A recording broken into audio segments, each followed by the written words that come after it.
Puji syukur kita kepada Allah Subhanahu wa Ta'ala atas segala nikmat yang diberikan kepada kita. Salawat salam kepada Nabi Muhammad sallallahu alaihi wasallam. Semoga kita nanti mendapatkan syafaat darinya. Amin ya rabbal alamin. Bapak, ibu-ibu yang saya muliakan, pengurus Masjid Al-Badar yang saya muliakan. Alhamdulillah kita dikasih Allah kesempatan mengaji masih di bulan Rabiul Awal. Nah, ya. Saya ingin cerita tentang tetap Rasulullah SAW. Karena memang kajian kita ini sirah nabawi. Tapi karena ini momen Rabiul Awal, Al-Imam Syekh Barzanji saat cerita tentang lahirnya Nabi, dia bilang, wa ana lizzamani ayyan jaliya anhu sadah. Ya. Jadi Barzanji mengumpamakan lahirnya Nabi bahwa zaman, situasi dan kondisi pada waktu itu lepas dahaganya dengan lahirnya Nabi Muhammad SAW. Lepasnya dahaga zaman 15 abad yang lalu itu dengan lahirnya Nabi Muhammad SAW. Kayaknya zaman kita ini juga sedang kehausan, kawan. Zaman kita ini juga sedang kehausan. Kita perlu lagi melihat apa yang membuat lega dahaganya zaman saat Nabi Rasulullah SAW lahir. Sekarang kan Allahu Akbar, saya dikasih rezeki oleh Allah ngobrol mulai orang yang paling rendah pendapatannya sampai orang yang sangat tinggi pendapatannya. Saya dikasih Allah Ta'ala ngobrol dengan mereka rezeki. Itu obrolannya semuanya apa? Hepeng. Mulai dari yang pendapatannya disebut orang miskin, paling bawah tuh, yang gajinya serabutan. Sampai orang yang paling tinggi pendapatannya. Semua obrolannya apa? Hepeng. Terus, saya juga dikasih Allah ngobrol dari orang yang dianggap sosial paling jelek perangainya. Gitu ya. Saya dikasih Allah ngobrol juga dengan mereka, dikasih Allah Ta'ala rezeki. Sampai saya juga ngobrol yang dipertuan kiai oleh sosial pada saat ini. Ujung-ujungnya juga ngomongnya apa? Hepeng. Artinya manusia dari barat, timur, utara, selatan, otaknya diisi oleh apa? Isinya dompet ini. Bahkan ceramah kayak gini nih aja Pak. Itu yang dakwah itu udah entah ada atau tidak. Yang paling penting yang kau kasih sama aku berapa di sini. Inilah yang menghancurkan zaman kita ini sebenarnya. Bagaimana caranya ini? Agar orientasi kita dulu, jangan orang lain bilang. Karena kalau kita ingin perbaiki orang lain dan kita lupa diri kita sendiri, kita menunjuk orang lain, itu 4 ke kita sebenarnya. Maka kerusakan ini, kalau nanti tolong bantu saya deh bapak-bapak, ibu-ibu yang hadir. Lihatlah betapa kita ini sekarang digrogoti otak kita oleh kanker dan tumor yang namanya hepeng, duit, pitiah, money. Hampir sudah 3 abad belakangan ini Tuhan manusia yang sesungguhnya adalah apa? Duit. Sujud kepala ini 34 kali sehari semalam. Kalau berkurang penghasilan kita karena seseorang, dengki kita. Sujud kepala ini 34 kali sehari semalam. Hanya karena harga diri gengsi yang membuat pendapatan berkurang. Marah kita. Lupa kita sujudkan kepala kita menghadap Allah Subhanahu wa Ta'ala. Waktu itu, Pak, kan Nabi lahir 571 Masehi. Kondisinya mirip Pak. Persia, Romawi berantem tak pernah selesai. Memperebutkan apa? Hepeng. Kristen dan Katolik di Romawi dirusak oleh tokoh agamanya sendiri. Karena apa? Hepeng. India, kebudayaan mereka yang begitu agung, akhirnya rusak juga. Gara-gara apa? Hepeng. China yang begitu tua kebudayaannya, begitu luar biasa dinasti demi dinasti yang mereka bangun. Rusak juga gara-gara apa? Hepeng. Arab, jangan kau tanya lagi, disebut dalam sejarah Nabi dengan sebutan apa? Jahiliyah. Lahirlah Nabi Muhammad sallallahu alaihi wasallam. Wa ana lizzamani ayyan jaliya anhu sadah. Datang masanya, akhirnya dahaga sang zaman lega. Kenapa Pak? Jawabannya sebenarnya simpel Pak.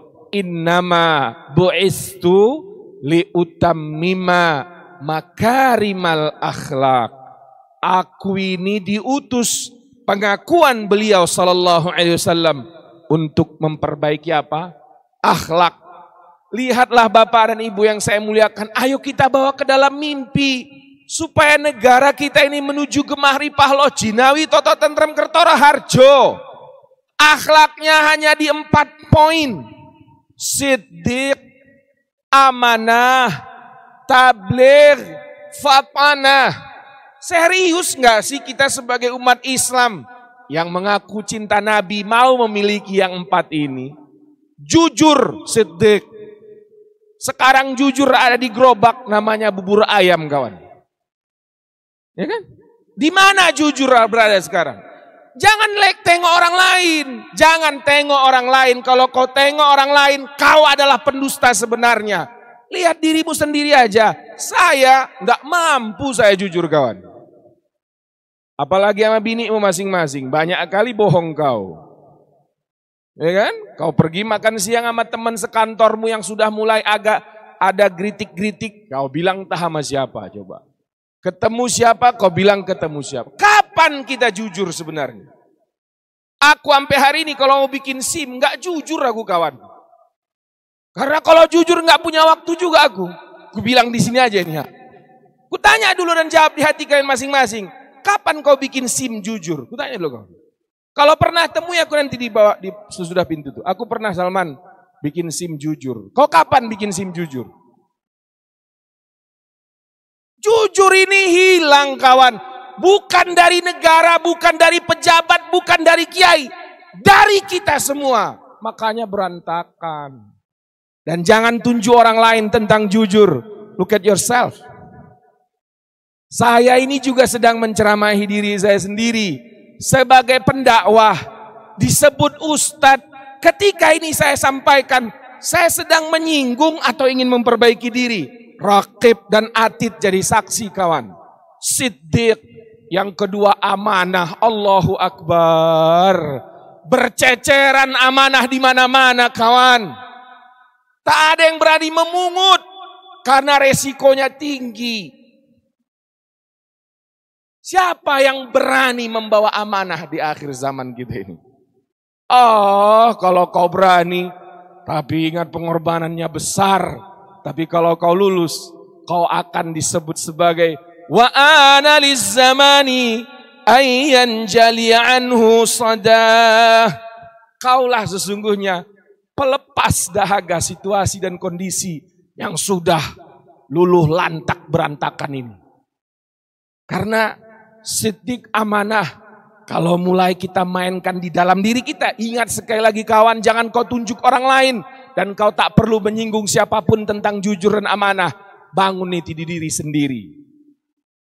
Allah yang ketiga, siddiq amanah, tabligh.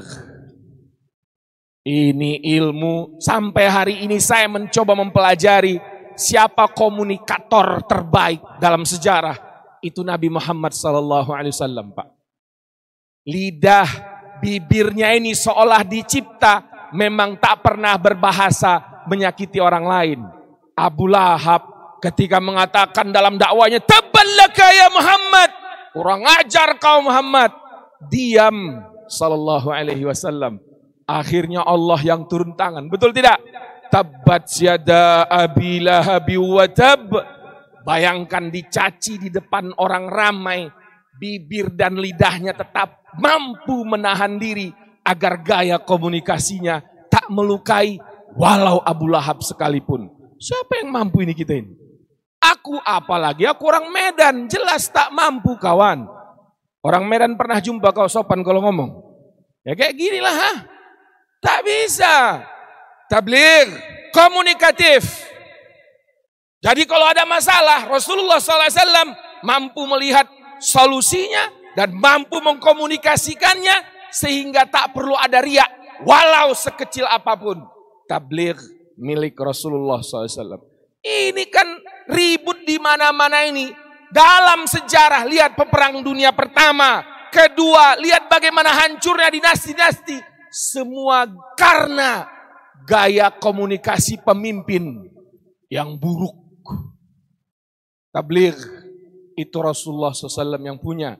Sekali lagi jangan lihat orang lain, lihat diri sendiri. Karena kalau kau ingin memperbaiki orang lain dan kau lupa dirimu sendiri, maka wa ana lizzamani ayyan jaliya anhu sadah. Enggak mampu kita meredam dahaganya zaman kita ini.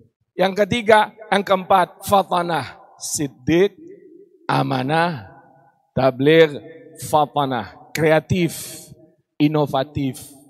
Kalau dulu kita guru agama kita nerjemahinnya apa? Cerdas. Allahu Akbar. Kalau kita baca sejarah Rasulullah sallallahu alaihi wasallam, karena dia memang punya amanah, punya siddiq, punya komunikasi yang baik, otomatis Pak, kreatif dan inovatifnya bekerja. Allah, ini Rasulullah sallallahu alaihi wasallam punya. Kita sebagai pecinta Nabi Muhammad sallallahu alaihi wasallam, tak peduli Pak, kau mencintai Nabi dengan merayakan maulid atau tidak, tetapi yang empat ini kita harus sepakat. Tak ada celah buat kita berdebat di sini. Siddiq, amanah, tabligh, fatanah. Kalau kita lihat lagi ke dalam lebih jauh, akhlak Rasulullah sallallahu alaihi wasallam, Allahu Akbar, mempesona sekali Pak. Makanya zaman dahaganya selesai. Kita ulang cerita yang beberapa kali kita ceritakan di majelis ini. Kira-kira kapan kita diludahi nggak marah Pak? Nabi diludahi 3 kali nggak marah.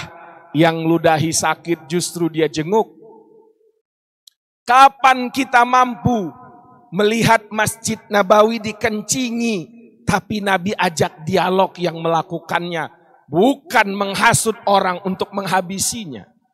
Akhirnya pelakunya menjadi dai handal di kampungnya, membawa banyak orang yang mengucapkan 2 kalimat syahadat.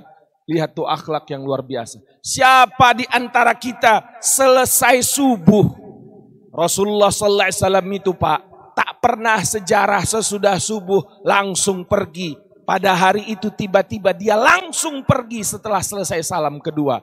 Sahabat bertanya, "Ya Rasulullah, berubahkah tata cara sholat atau adakah wahyu yang baru?" Nabi cuma bilang begini apa Pak?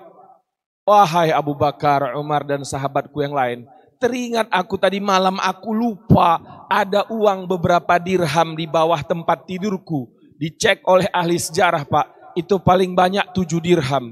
Terus kenapa ya Rasulullah? Gelisah saya, terlalu banyak menyimpan uang." Siapa di sini yang terlalu banyak rasanya menyimpan uang kalau cuma 700.000? 7 dirham itu paling 500.000 Pak.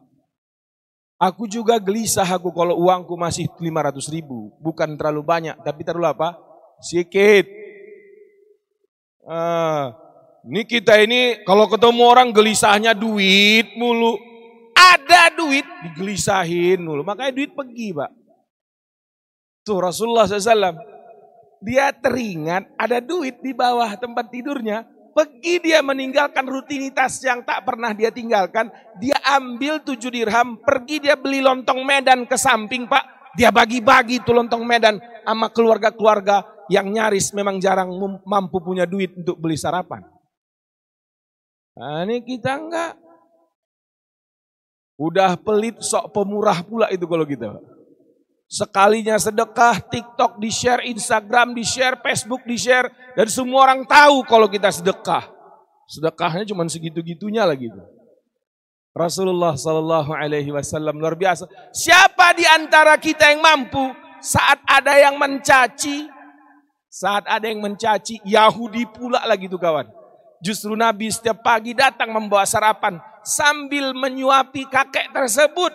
Dan kakek itu sambil berucap, Muhammad itu kurang ajar, Muhammad itu pemecah bangsa, Muhammad itu. Karena dia buta, dia enggak sadar kalau yang nyuapin dia siapa?